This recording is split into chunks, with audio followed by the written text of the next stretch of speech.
Membahayakan, paku bertebaran di pintu keluar tol Bandar Slamet.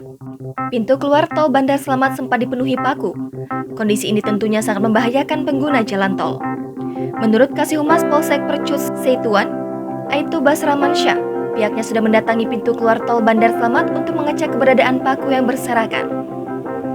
Ia mengatakan setibanya di lokasi petugas memang menemukan sejumlah paku yang berserakan di pinggir pintu masuk tol Bandar Slamet dari arah tol Tanjung Mulia.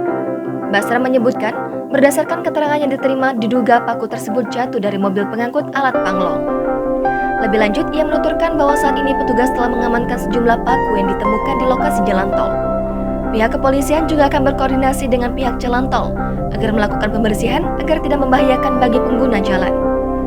Kasus paku bertebaran di pintu keluar tol Bandar Slamet ini sempat viral di media sosial. Dari video yang dilihat tribunmedan.com, dari akun TikTok bernama Driver Ngacengan 273, pada Jumat 13 Mei lalu, terlihat puluhan mobil terparkir di pinggir jalan tol.